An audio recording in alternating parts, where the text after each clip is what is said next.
And we're back. This is the Abstractable podcast, and this is a show for the entrepreneurial spirited, the curious, the hungry, and those who just want to learn a few new things. So we distill down some of the ideas from the world's best thinkers in business, startups, psychology, society, technology, you name it.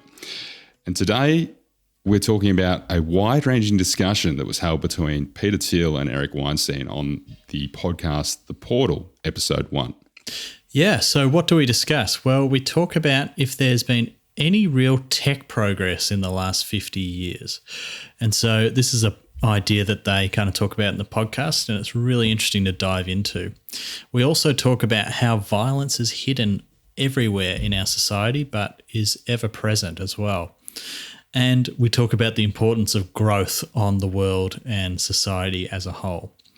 So why do we talk about this stuff? Well, because these ideas that they talk about in this podcast, The Portal episode 1, they're really truly contrarian ideas. They're out there ideas, but they kind of make some sense too. So they make you think about the world a little bit differently.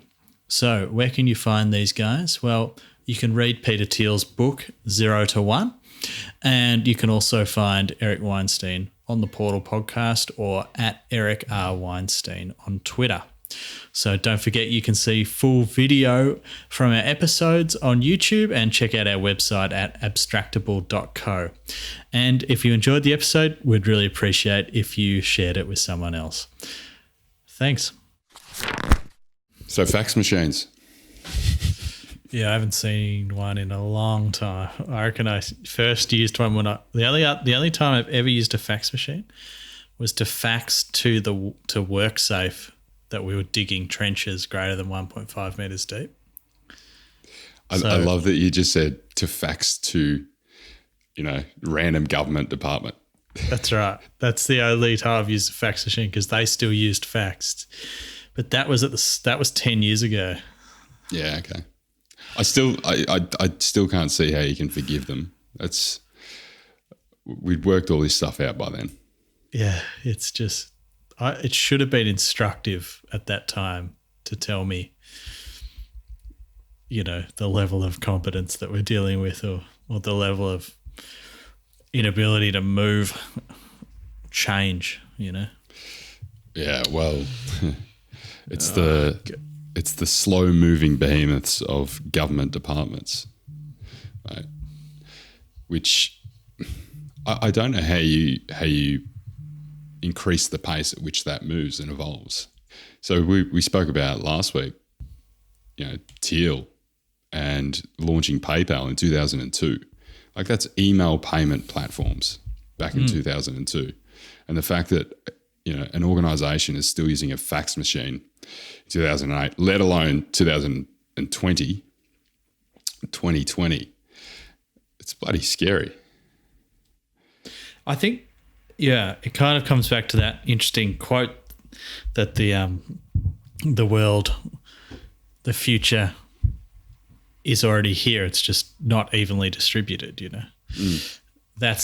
I love that quote. I keep coming back to it all the time because it's so instructive. Here's one interesting thought though, that I think that there's a conservative role that government needs to play to some degree. Because you think about, PayPal back in 2002, we just gave that example. If the government every government department jumped on board that, as soon as it was mature, and ready to do stuff in, whatever year.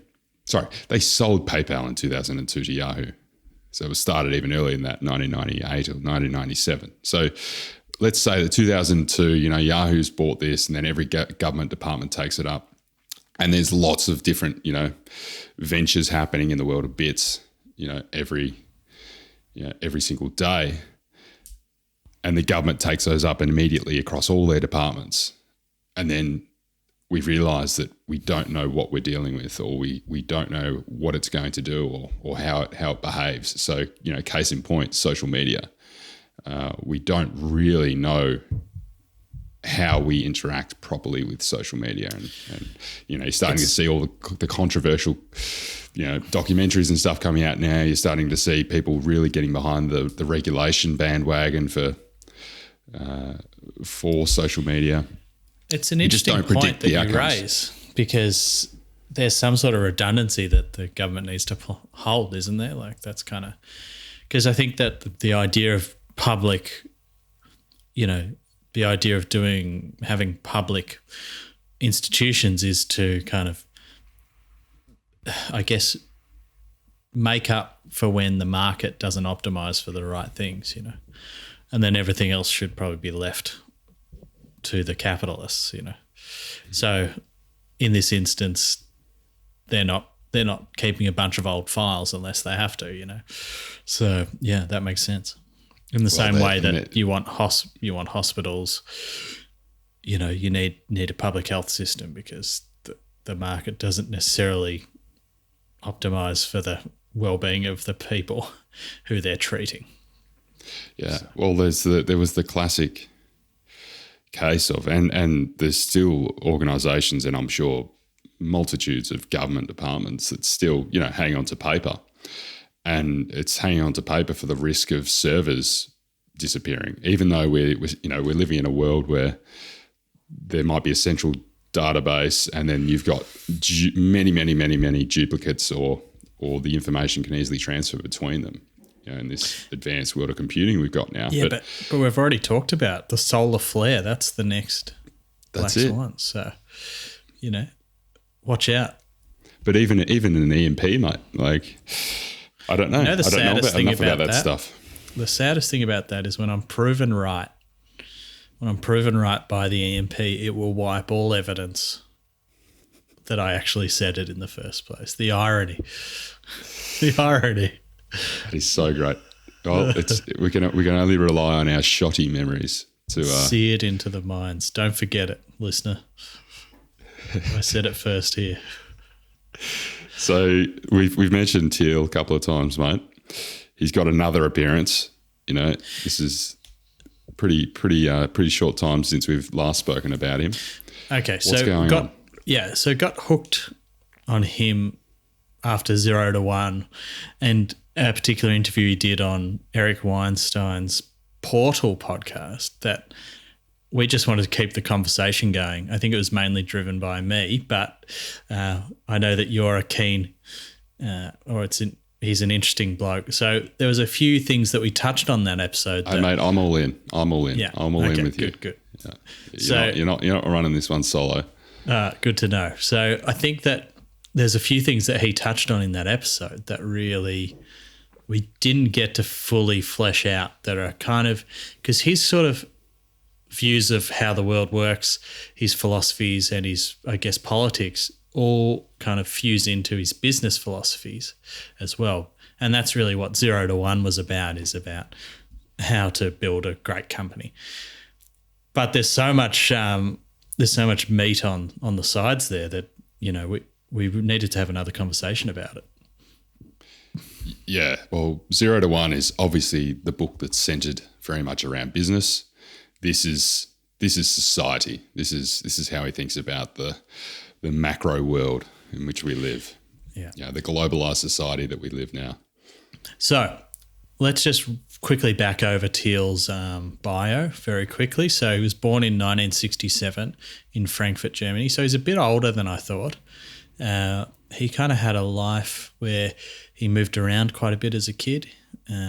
He did move to Africa from Germany at the age of 1. And so he had a very slightly different, and we didn't mention this in the 0 to 1 episode, but he had a slightly different upbringing to, the typical German kid that was raised post World War II. He kind of saw it from the periphery and felt somewhat part of it, but he was raised in South Africa.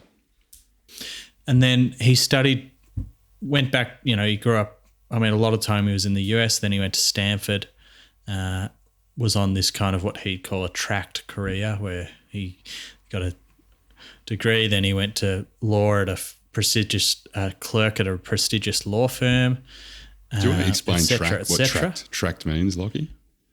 So tracked means like that it's kind of predetermined your path through your current action. So in the podcast, he talks about the tracked nature of being a professional football player, is that if you're a really good junior player, you get put into the elite junior program, which leads you into the elite college program. And the better you are and the better you get at it, the more unidimensional that your progress becomes. There's only one place to go, which is go into the pros and play NFL or something. So that's a very, very narrow path. And in the same way, getting a degree from Harvard or something, he sees as that leads you really, if you're not paying attention, down a very, very similar path. Is that you get the degree, then you get the clerk, you get to clerk at a prestigious law firm, then you get offered the junior partnership or whatever. You work for 90 hours a week, then you become a senior, then you become a principal, then you become a partner, then you die. It's this kind of thing that the further there's you probably get, retire in there somewhere as well. Yeah, true. If you're lucky, yeah. If you're lucky. That's getting later and later though, right? So if you get, the further down the rabbit hole you go, the harder it is to get out. I like the analogy, mate, of remember those, we're talking about fax machines and ancient technology. Remember the track cars that you used to get that have like a pin sticking out at the bottom of them, and all you had was like literally a trigger, and you could pull the trigger and it would scale activate electric. The scale electrics, yeah. Those were great. Was cool. That's awesome. track. That's the track life. That's it. I'm drinking a beer because it's Friday afternoon here, so I appreciate that. Just so I don't get any weird looks for a 10 a.m. beer on a Tuesday morning or something. No, it's not. Things aren't that bad. Ryan's drinking coffee and Lockie's drinking a beer. Yeah. Who would you rather be? So anyway, he got off the track and he kind of realised that he was heading in a direction he didn't like. At the age of 29, he started Thiel Capital, and then, to cut a really long story short, he co-founded PayPal, sold that for a bunch of cash, co-founded Palantir Technologies, which is a really big company that's about to IPO that is basically a big data, probably an early big data machine sort of company. And through his venture capital, he's invested in a lot of great companies. He was the first investor in Facebook, outside investor. He's invested in Spotify, Airbnb, Lyft, SpaceX, you name it. And he's worth over $2 billion. Company, he's probably in it. Yeah, and a well-known philanthropist too. And one of his philanthropic endeavors is to basically give really talented students, I think, $100,000 to leave college and start a company. It's pretty controversial, right? Yeah. Is that the Founders Fund? Is that the one? No, that's the Thiel Fellowship. The Thiel Fellowship, yeah. And I think it's a bit overstated. Like, you can go back to uni afterwards if you want, but just the audacity of that, just hearing that, you kind of feel like, oh, that's wrong. And then this kind of gives you an idea of what this guy's like. He takes how much he hates positions. the pin cars, mate. Correct. He's willing to kind of put his money where his mouth is and kind of try and do something different because he's got different views than is the status quo. So, trying not to get too bogged down, Eric Weinstein basically is the currently the managing director of Thiel Capital, which is one of Peter Thiel's investment funds. And essentially, he started this podcast, The Portal, because he sees himself as a bit of contrarian too, but comes from a very different background to Peter and has what he describes as the opposite politics. So he's quite left-wing, and Peter is libertarian and probably like a classic liberal, or used to be, sort of the right. So Eric, he was born in California, Los Angeles in 1965, and he's the brother of who's also now kind of famous, the biologist Brett Weinstein. So he was diagnosed with a whole bunch of learning disabilities when he was young, including dyslexia, among other things. But turns out he's basically a genius. So he received a PhD in mathematical physics from Harvard, and in 1992, and among other things, he's had a life in academia, but is really this kind of broad thinker, really smart guy who thinks across a lot of different areas, and also, I guess, plays in the finance world with Peter Thiel.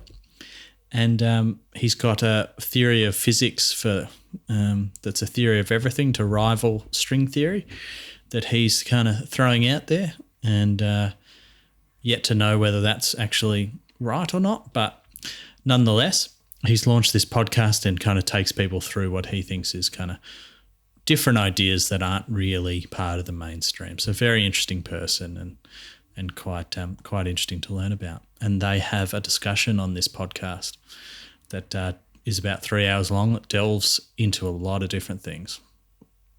Yeah, he's he thinks in completely different ways, and yeah, something that he really, is really kind of proud of, I guess, is that he was able to develop his own method of thinking about the world. Because the educational system just didn't offer him, or he just didn't grasp what was going on in school at all. So he had to develop his own way of thinking about the world and his own mental models. And, clearly a very, very smart guy to even be, putting out or being able to think about the idea of, a unified geometric unity. It's a big undertaking, mate. Whatever that means, yeah. Yeah. So why exactly. were you struck by this podcast? Why were you taken with it? I think they both prove what they profess to be in the podcast, mate, and that's contrarians.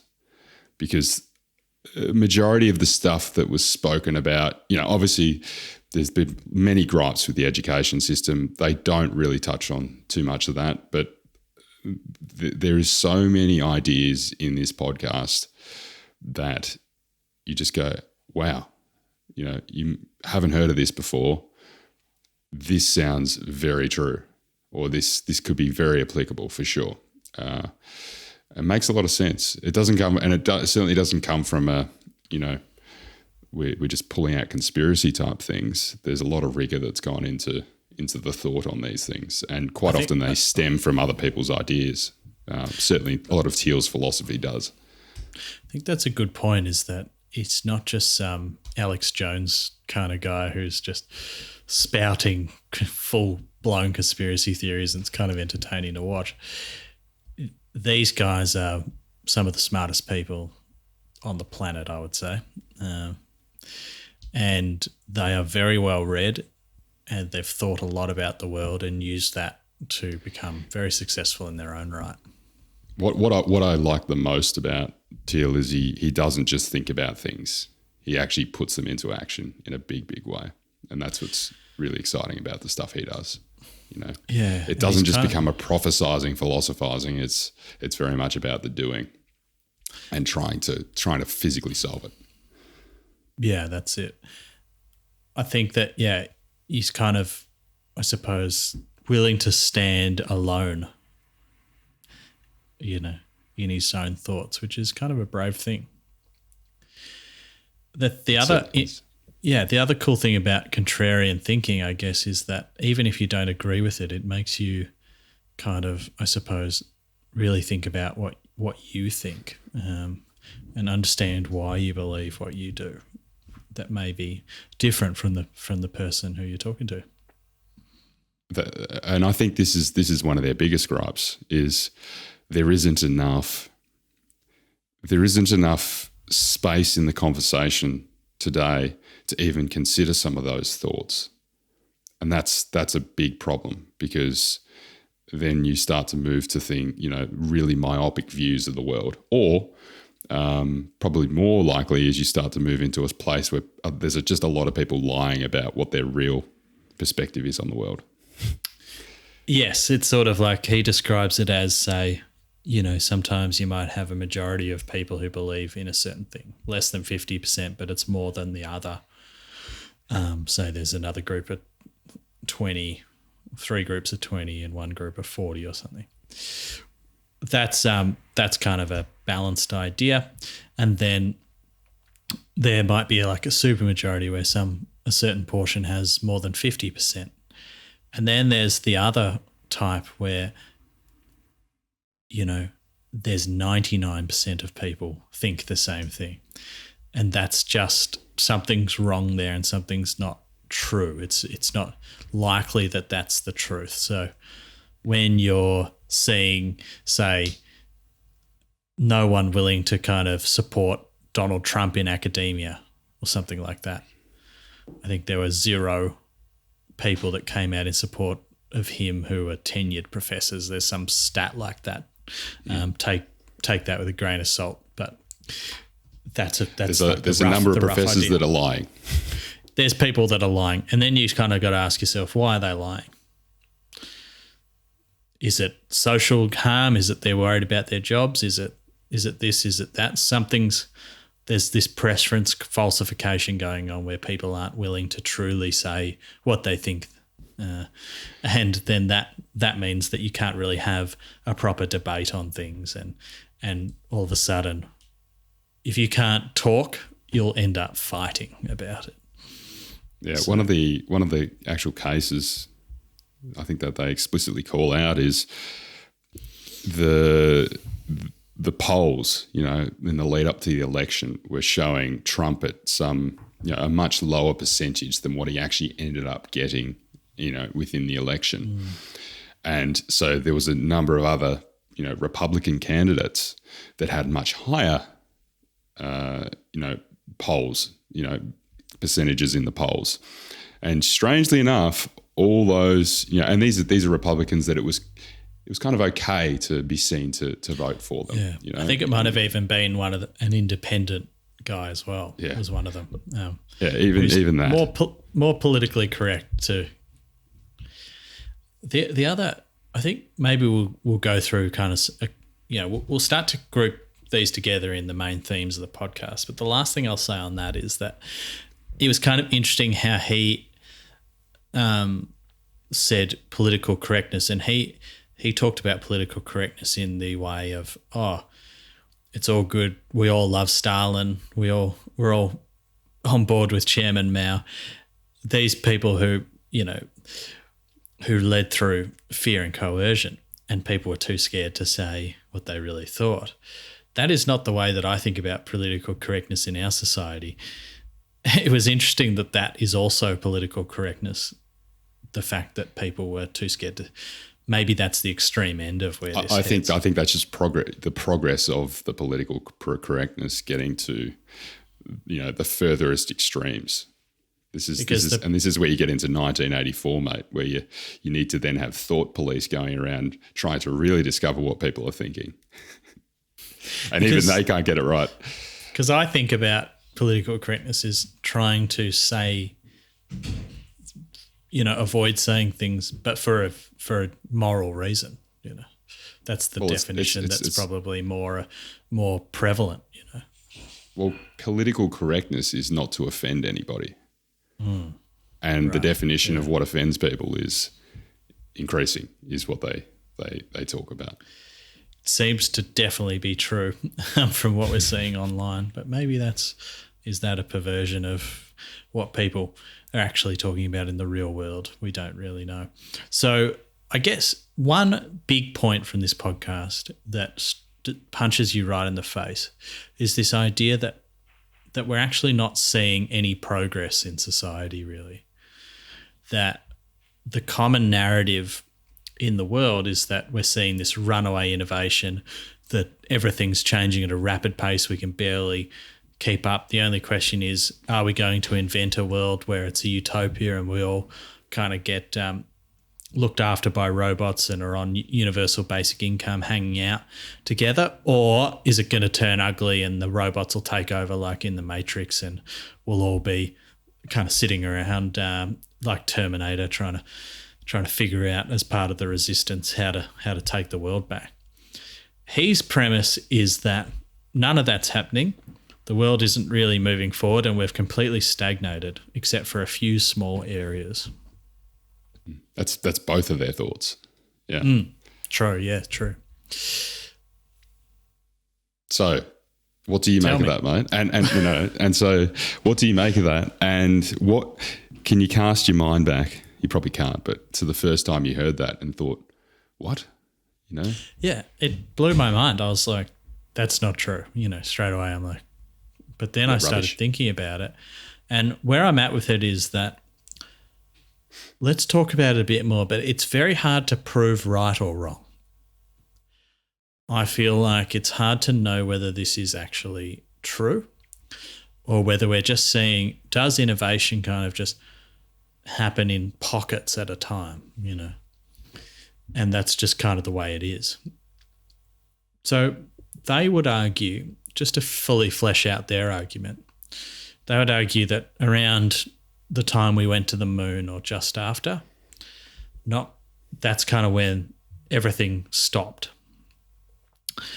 And so essentially we got to the moon, we came back, and then not much has changed since.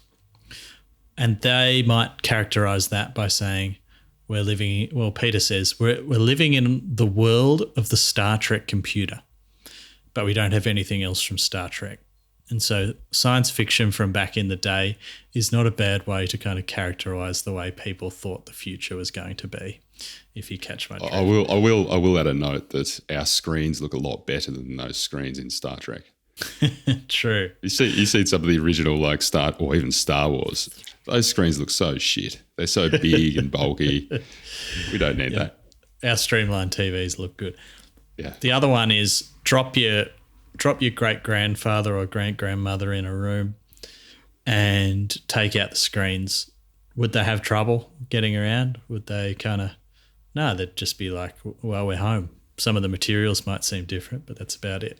And that kind of makes a design aesthetic that's maybe changed. That's it. It's like, well, these are very wacky looking furniture in this room, So that really stuck with me, that one. That one's been hard for me to figure out. What do you mean? Well, it's true, right? It's objectively true that if you dropped...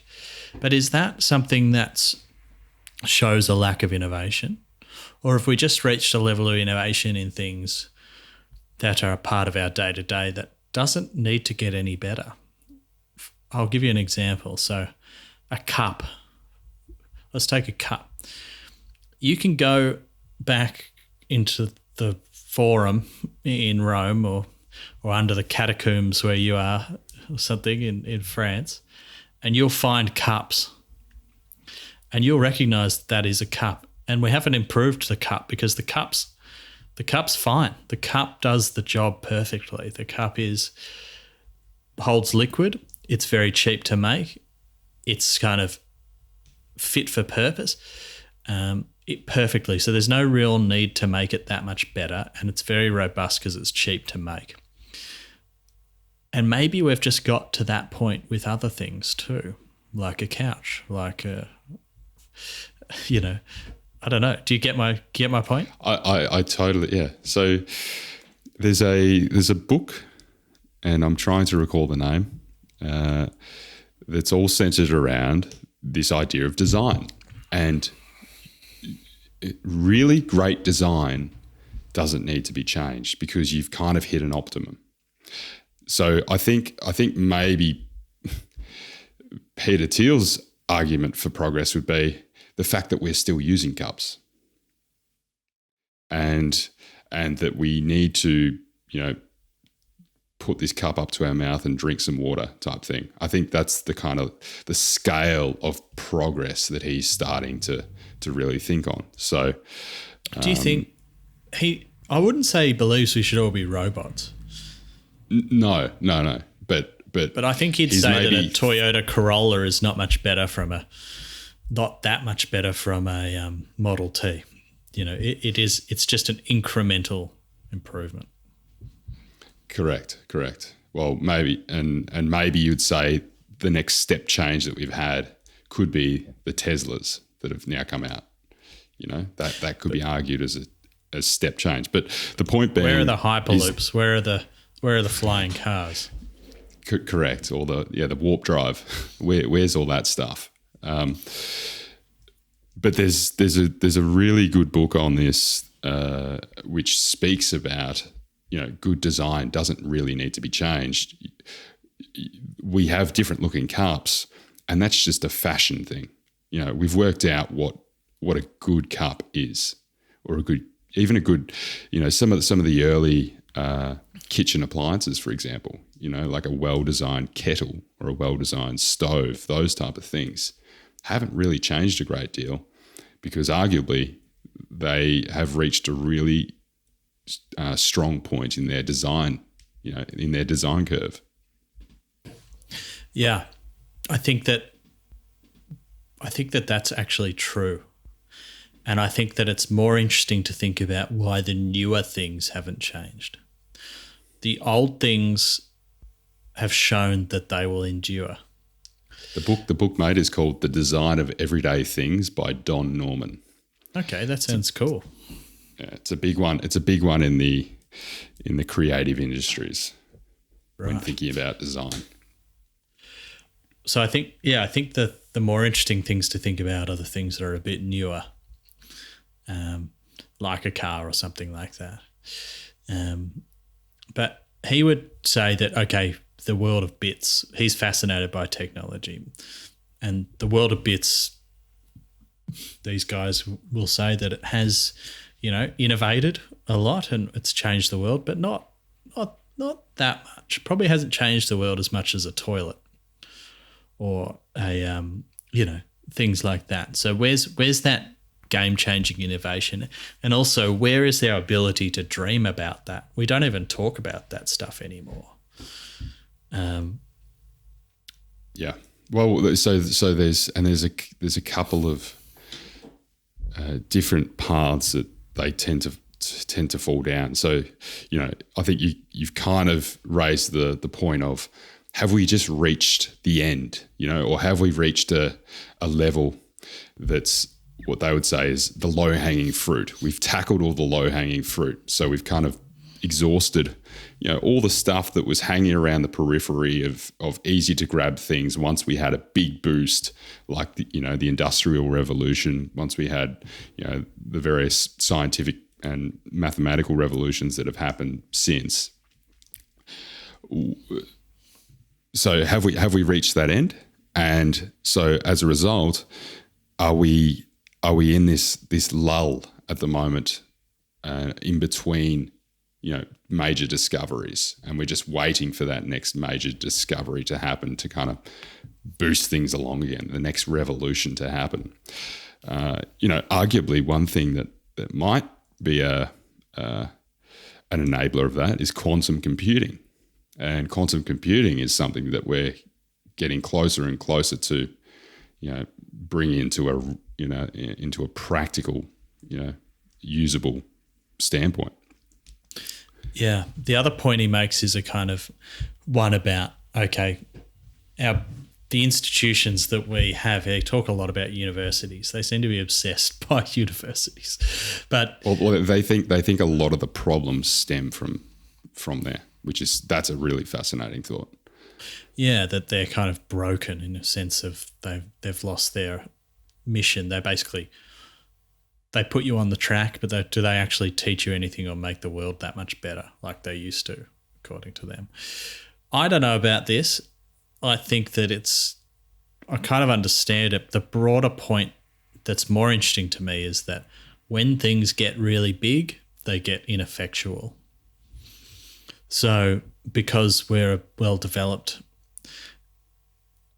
sort of Western society, we've got these really old institutions, and over time, as they get bigger, whether it's a company or he talks about how in Silicon Valley, the innovation even there is dropping off because everything's kind of conglomerated into a few big hubs, like they will do through just, that's kind of the natural way of things.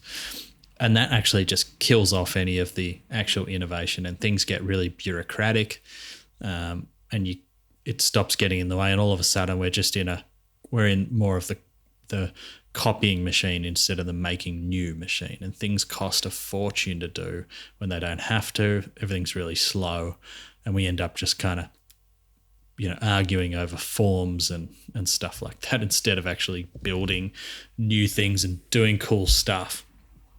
Yeah, it's like when the PepsiCo guy came into Apple after they booted Jobs out, which happens across many, many corporations. And then the business guy will come in and go, let's get back to process. Let's get back to making sure every department's doing what they need to be doing correctly. And let's just focus on where we've made money in the past.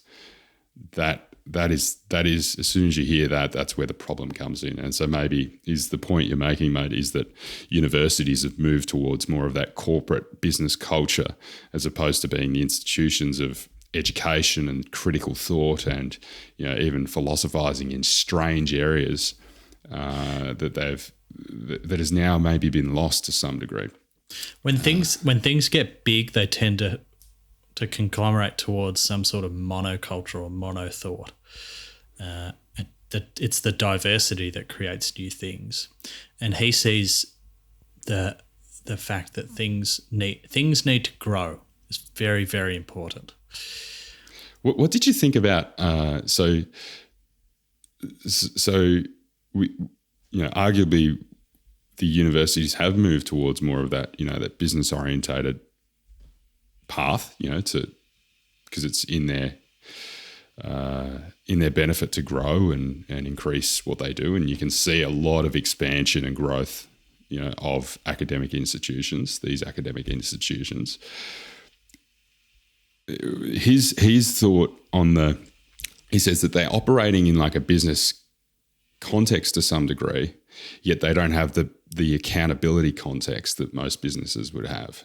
And so what he says is that for every so there's a recent thing that's been passed in the States where even after bankruptcy, your student debt still follows you. Even after retirement, your student debt still follows you if you haven't been able to pay it off. And his thought is, well, the university should pay for that. If you go bankrupt, he thinks the university should be held responsible for that bankruptcy. What do you think about that? I don't think it makes much sense. I think that it's sort of like there's too much that can happen in between, and you'll just end up paying for it in your tuition. They'll just load it in. So, but the idea that they may be more accountable for the product they're churning out, I wonder if you could do something that gets you a bit closer to that. Yeah, this could be some other way that besides that. But surely you need to. This kind of idea that in America you have to pay so much money to get an education it's farcical. It seems completely.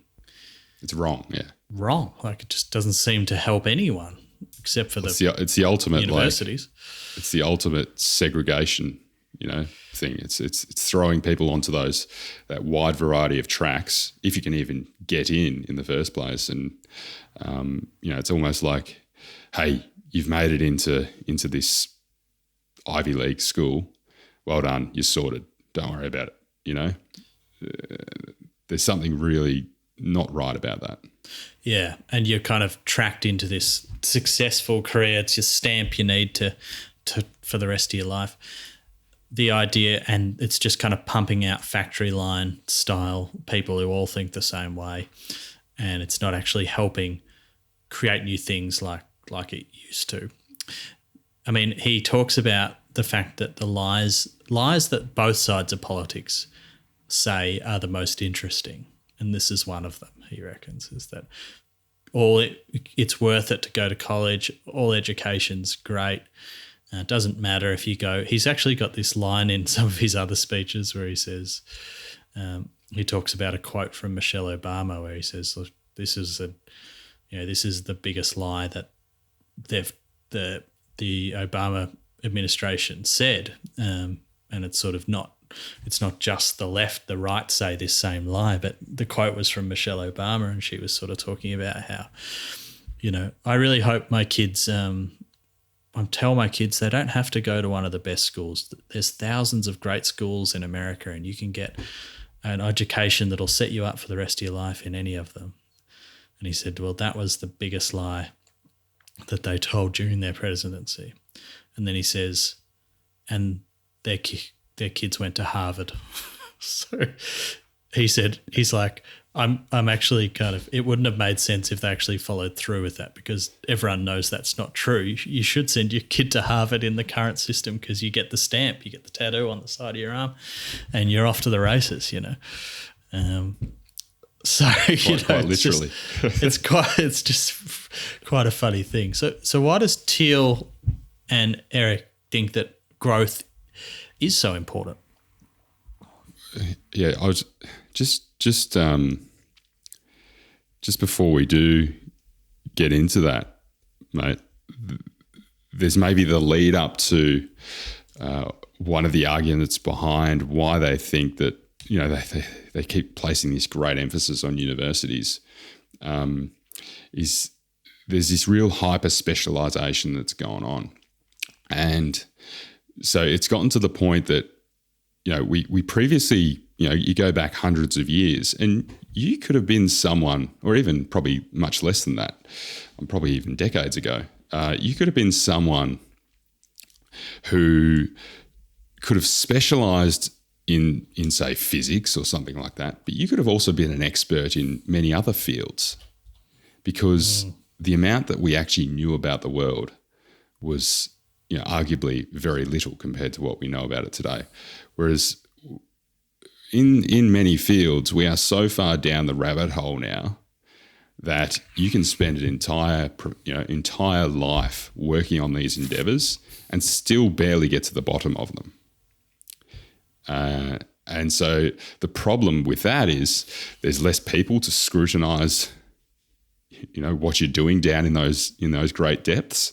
It becomes harder and harder to disprove them, and so they need to think about ways in which you can kind of abstract back up the rabbit hole in order to prove these things. And also, we've lost the polymath, and so this will come actually back to our episode on particularly range, where it really harps on the importance of being able to think in that fashion. No longer do you have I think the examples they actually gave in the episode were Richard Feynman, for example, who was not just a leading edge, breaking edge physicist, for example, developing the atomic bomb. Which for whatever horrendous things that causes, it's really breakthrough in terms of knowledge and things. But he was also extremely smart in many, many other fields. And now those polymaths are actually seen as being dangerous, dangerous to those institutions, because they can point out flaws across fields and point out where there's discontinuity between different ideas across different fields. Do you think the growth stopped? Well, framing it up in the sense of we've only progressed in the world of bits, you could certainly say yes. There's been incremental improvement across things, but most of the improvement in things seems to be in materials. Yeah, we seem to have made some progress in materials engineering. Yes, which has probably come off the back of some of those, those big discoveries.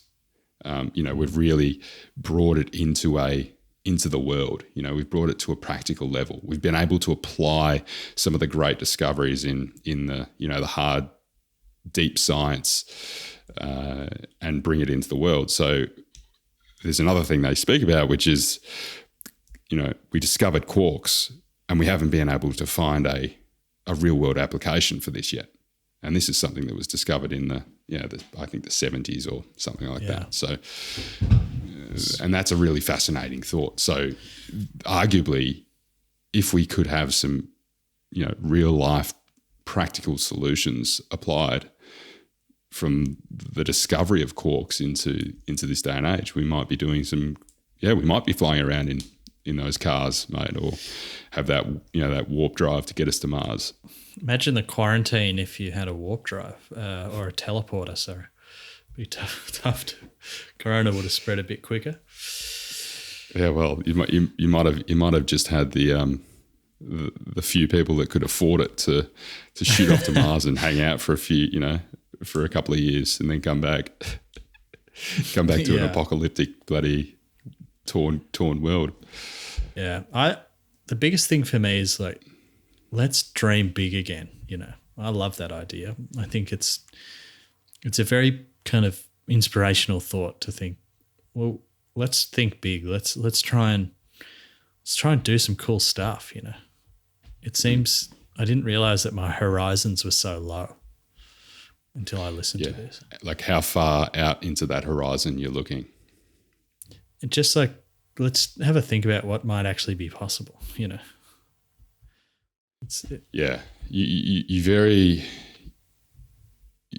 don't hear of those big grand plans. And again, the big grand plan that really comes to mind for me is like the Musk grand plan of all these different avenues of things. And when, just talking about going to Mars, and I'm not too keen on the idea, just in like, I wouldn't want to go to Mars. Would you go to space? Not from what I've seen, what those guys had to go through to get there, and then kind of float around for a bit and then come back down. I think, maybe after we've set something a little bit more established or a little bit more survivable, maybe is a better word, up there. A little bit more where you can get out of your suit and you can, just worked out what to do with low gravity and different things. Have a cocktail. That'd be fun. Behind that. Yeah. Although I wouldn't say no. Like if the opportunity presented itself, I would take it up and go, all right, let's just do it and get up there, have a go, and come back down. How many successful flights of Richard Branson's jet would you have had to see to get on that plane? See, that's the critical one, mate. There's a titanic risk in this, There is, and there's a big group of people obviously signing up for the first Mars expedition. But that's a one-way trip, that first one for sure. Yeah. There's no coming back from that. So not something I'm particularly interested in for myself, mate. I don't know about you. There'll be a bunch of people sign up. Now, I want to go into space, but I want to come back. So, well, it's you do it after they've worked out the commercial flights. They've kind of pushed it past the period which, what was it? Is it the Concorde? Yeah, the Concorde. Concorde's gone. So. Once they've like progressed far enough beyond that, you're out of any Concorde type problems, then you'd start to consider it. Precautionary principle, mate. Hey, exactly. So I don't want to spend too much time explaining this, more talking about our thoughts on it. But a big difference in his philosophy from others is that violence is a much bigger part of human nature than we actually think. And that the common view at the moment, the modernist view, is kind of that, people are by their nature very peaceful, very good, and that the truth is that if they're not, people aren't bad, but they're dangerous, and particularly in groups. What do you think of this idea? Well, maybe Lockie, just explain. Like, we walk down the street, we don't see people fighting and fighting each other with swords and trying to shoot each other all the time. Although sadly there are places of the world that still happens. Very much in your face. Okay, so this is the point. Right? Yeah. So I think a lot of it comes down to people having, if not a racist idea. It's a bias idea that kind of happens for us in the Western countries. Those people fighting in the Middle East or what happened in Rwanda, that happened to the people in the third world. They're not like me. I'm different. I'm a Western person. I might be, I'm more sophisticated, and so that'll never happen. When you start to think about it, and if you truly believe that we are all the same and equal, you can't hold that view. So that's when you can start to really rethink about how people act. And I think I've kind of forgotten your initial question, but I'm on a bit of a roll here, so I'm going to keep going. I want you to tell me about violence at some point. So the fact is that if you start to actually take a critical look at violence, even in our society, it's everywhere. So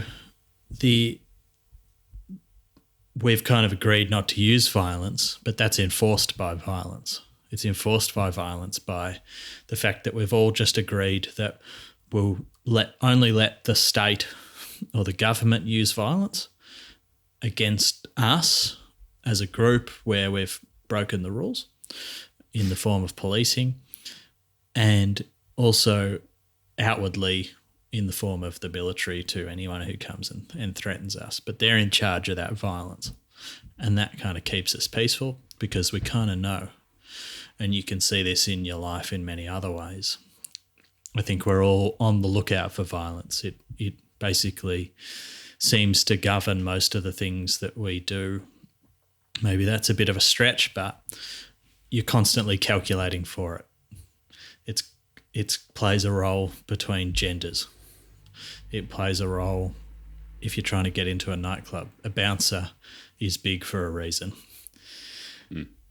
It's kind of around us. And then if you start to think about the way that you interact with children, a lot of parenting is about trying to teach your child to share, to kind of, it's kind of warfare when you're younger. A lot of the time in school, there's a lot of bullying. There's a lot of issues around. Did you used to run cohesion to the toy box, mate, and take the best train out of the take the whole thing, or maybe I'd see someone else with a train and be like, I want that train. Yeah, that sounds more likely. Yeah, and that basically we're kind of spend a lot of our time programming each other not to hurt each other. Yeah. So the point of that is, mate, that you might run into an unfortunate circumstance, walking around a big city in South America or something, right? And the fact is that could be a relatively common occurrence compared to what we're used to over here. But the reality is, if given the same circumstances over here with the people that currently live here, wherever we are, we would be doing the same things if, say, the government had as many flaws, for example, or we just didn't have the right controls and things in place in society in the form of that threat of violence, I think is what you're talking about. So the second part of that is, who's to say that's not us this isn't a permanent state, of affairs. Correct. Well, let's take case in point is some of the recent protests and things in America. So over there at the moment, there's a lot of people with guns, a lot of people with different weapons and things getting around, that's very much on the extreme level. I'm not sure if any triggers of those guns have actually been pulled, and shot towards people, but that's a scary place to be in. Yeah. It's almost like where the government has, lost control or hasn't got control over what's going on. They've lost that monopoly on violence. Or they're inciting some dissidents so that they can squash that violence. That may be part of it too. But now we're starting to understand, okay, all right, maybe there is a bit more of this going on. Maybe I don't feel physically threatened in my day-to-day. Sadly, a lot of people do. But then even if I don't feel that, okay, well, let's have a look throughout time. And you can easily start to pick out a whole bunch of bad stuff that's happened from people that, we still, if you've still got a grandparent alive, they've probably survived through some of the most horrific violence that the Earth's ever seen. So, well, prior to the big world wars, mate, the biggest killer was viruses or, contagions around the world. And then world wars hit and the humans came in, decided it was their turn to start running for the first place in that battle. Yeah, so very easily. So that if you start to take that premise that people are dangerous, okay, not because they're bad, just because that's our nature, right? Then all of a sudden there's some interesting things that it kind of flips on its head, and you start to kind of connect it to our first discussion that if there's this idea that, we all kind of want our lives to get better, we all want certain things, we want abundance, but if you ever worked in a company where it's not growing, all of a sudden it becomes quite political and quite you sort of all fighting over that next promotion. It gets pretty ugly. And there's a nice framework in place for how you fight about those things, but you start fighting. So if there's only one bottle of Coca-Cola in the world instead of unlimited bottles, maybe things get a bit more interesting between people. You can have it, mate. I don't want the sugar. People copy one another and then people want what other people want. We all do. It's just natural part of our human nature. So this is kind of his idea. And then growth starts to become a lot more important. And if things stop growing, you start fighting over what's left and things can get really ugly. Do you think that this is a correct idea? Well, yeah. Well, there's a lot of depth and layers in this one, right? Because the idea itself stems back from what we were talking about in this tracked profession life, right? So you as the tracked professional have, you've finished your your prestigious degree or whatever it is that you studied. You've joined or used Thiel as, you've joined the prestigious law firm and your expectation is that you'll become a partner one day. The reality is not everyone can become a partner. But there's the hidden premise that everyone can. And so essentially they, let's not dive into this because this will be a long kind of tangent, but there's this Ponzi scheme going on in the institutional environment. And so the entire organizations, and this is across all institutions, have these ludicrous growth targets for how much they are going to, grow in the future. We forecast out that we're going to grow even more than what we grew by last year is the typical example. It's just this hunger for growth. The challenge is how much extra value are you actually adding to the system to enable that growth? So in order to grow, yeah. And so how much are we actually inventing out of thin air and how much are we actually really creating?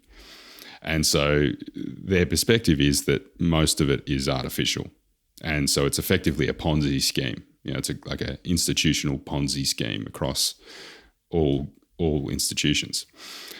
So what happens then when it comes out in the wash? So when we get to the point where we've wrung out of the system all the artificial value that we can input into it, what happens to the system? And then we go, shit, we can't actually grow like we forecast out that we could grow. And then the bank that loaned you all this money to enable that growth to happen goes, but hang on, we've just banked our entire business, excuse the pun there, banked our entire business on you guys getting that growth. Mm. And so now we're in trouble too. And then that bank, this is, let's really extrapolate this out big time, but that bank may fall over after, many of its clients fall over. And then what happens when the bank falls over? So do all the the little clients, the individuals fall over.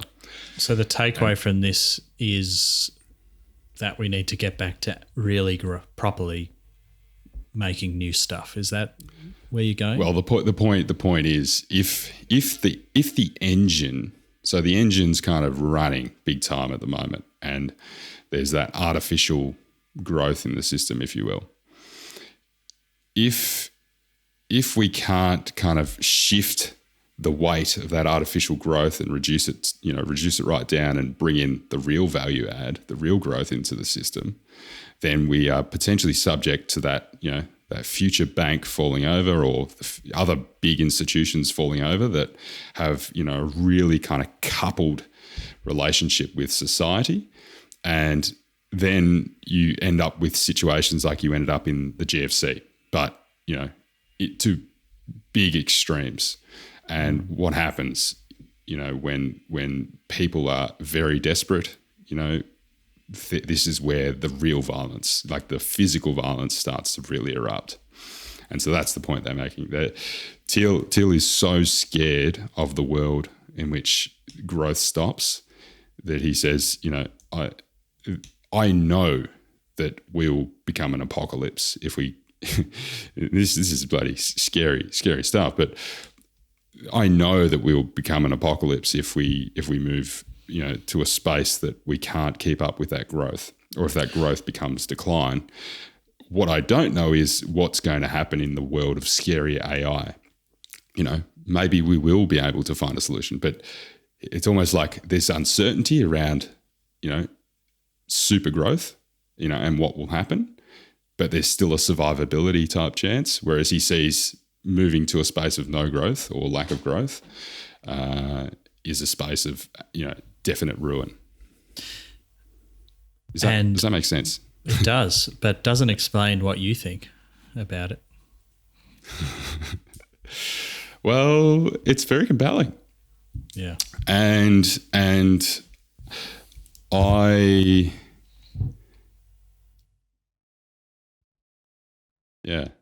tend to think that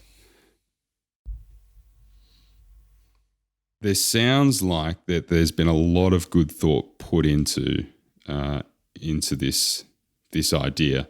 And when you do frame up the conversation around, so the question is, are we actually growing?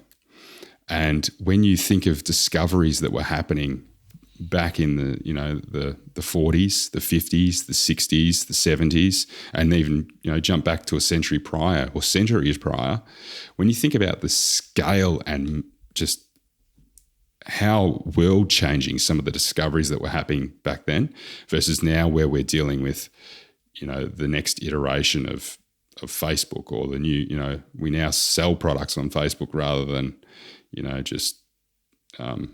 rather than having friendship groups and things on Facebook. When you think of it, that progress is only happening in the world of bits versus all the other areas of society, then it sounds very realistic. Yeah. Yeah, my opinion is that.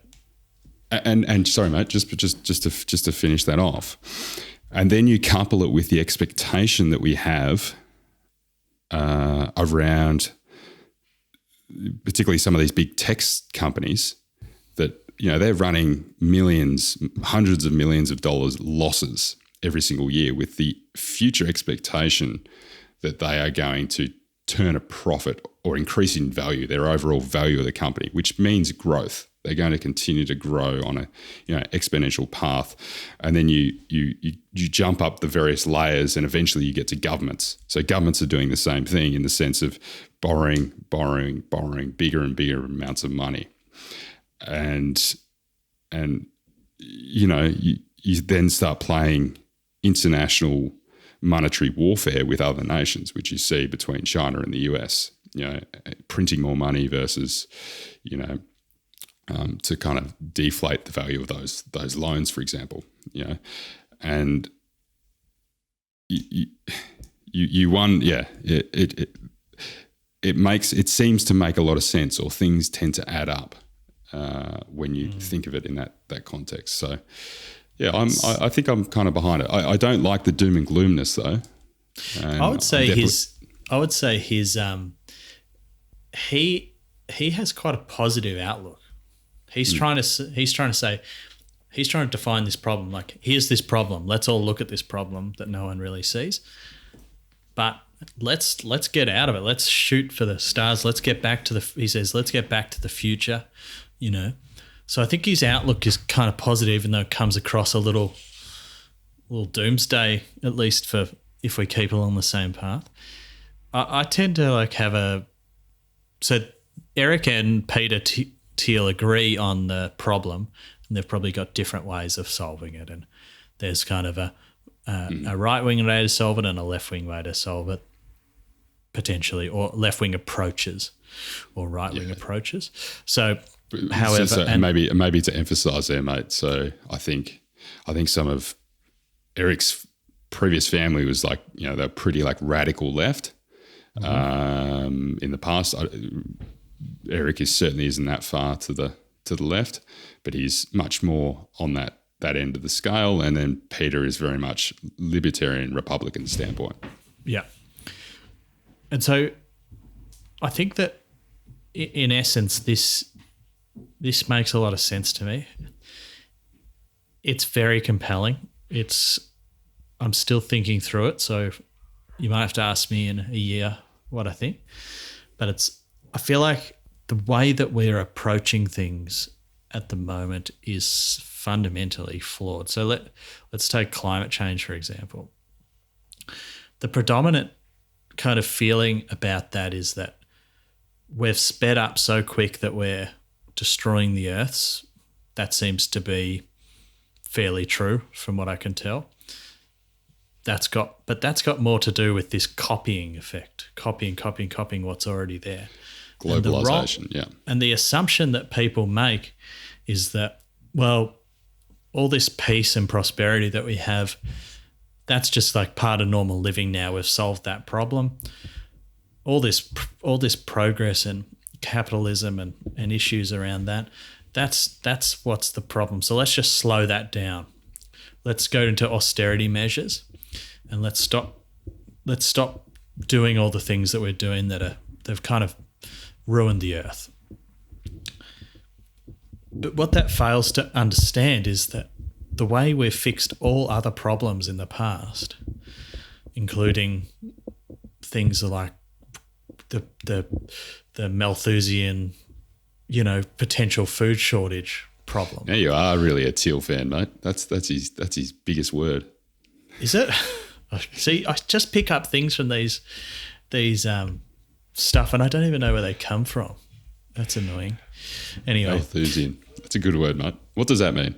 It means there was this theory that we're going to run out of. Basically, it's like a theory that we were going to run out of food. This guy came out with this theory that we're going to run out of food in the 1970s, and he didn't realize that we might invent new ways to say get better crop yields and stuff. And it turns out that we solved the food problem, and we've now got more food than we need. Whether it's evenly distributed or not, probably not. But starvation seems to be something that's dropped dramatically, quite in the opposite of what you might have predicted. And so I kind of feel like we need to innovate our way out of this problem. We can't just stop. We're not all just going to pack our put more in the recycling bin and it'll all be good. No, it's heavy industry, it's farming, it's all these problems from the way of doing things. We need to find new ways of doing that. And that's what we need to be focusing on to fix this issue, not to stop and go backwards because we're kind of somewhat self-hating in some ways. Yeah, the The impact of stomping the recycling down or turning the light switch off isn't of the impact that you've made of saving that electricity at that light switch. It's because it's nothing. And even multiplied across all the bloody homes is not much compared to some of the big industries. What the impact is actually the behavioural change and the societal movement behind the idea to lobby and make those changes in the more impactful industries. But the point you're making, mate, is there's no possible way that India and China are going to say, oh, we're going to stop developing. We're not going to take advantage of fossil fuels, because because of this climate change thing. Well, we've got thousands or more people dying every day because they don't have access to electricity or they don't have access to food, for example, or whatever. You guys have profited off this. Can I just you guys add have something to that? Developed off the back of this. The other point is that I wouldn't make that decision, nor would anyone. We would make the decision in the moment to do what they're doing. It's not, and to be honest, we do already. We don't make almost any sacrifices, very small ones only. So it's not something that the single person in China's doing that isn't what I would do and probably do now in many ways. So we need to find a better way to do this so that it's cheaper and easier to do it, for them and for us. Correct. Or that we get maybe sustainable energy source. We get solar to the point that it's like stupid to put a new coal power plant in place. That's the place we need to get to, which, as you said, requires huge innovation. It needs to be such a compelling argument to not use coal, because this solar, the opportunity that you have with solar or another sustainable energy source is just so great. And you look at someone like Bill Gates, he's not handing out pamphlets to Chinese farmers saying, please recycle. He's trying to invent new power sources, that's the way through. Or there's a second way where if we can, and this probably wouldn't even work because of the global dynamics, but you could bring the entire military over to China. You could invade the country and you could kill anyone that doesn't recycle. That's the other option. There isn't too much of, there's like, obviously that's an exaggeration, but that's what's going to, those two options are going to fix this thing. Yeah, which what that actually means is that's a world war. Yeah. and so we think about the impact that would have on a global level, particularly in this day and age.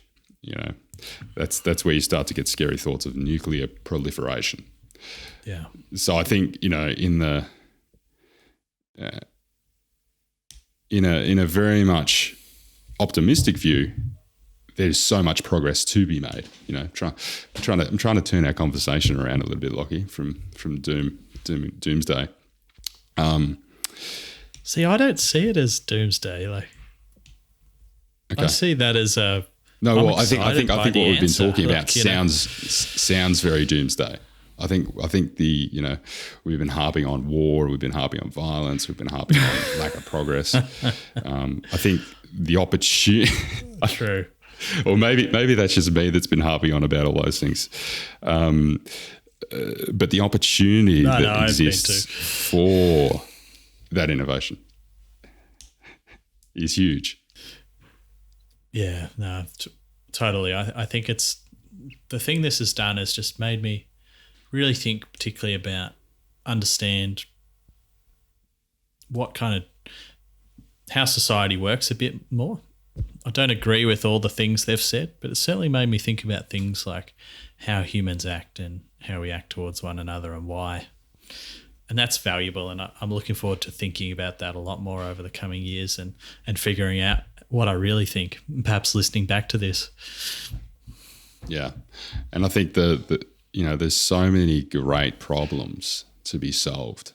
It's just that for myself, you find that you might get consumed in some of that tracked stuff, as opposed to focusing on the things that might be a little bit, as you said, they almost seem to some degree farcical. It's like, don't dream big, don't be ridiculous. But I think there's a degree of that needs to kind of find its way back in, the big inspiring thoughts.